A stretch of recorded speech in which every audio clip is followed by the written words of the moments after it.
40 નંબરના રોલરનો ઉપયોગ થાય છે.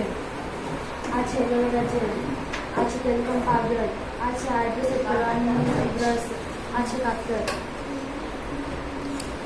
સૌપ્રથમ તો આઈબ્રો કાઢવા માટે પાવડર લગાવવામાં આવે છે આઈબ્રો પર. પછી આઈબ્રો સેટ કરવાના બ્રશથી અહીંયા આઈબ્રો સેટ કરવામાં આવે છે.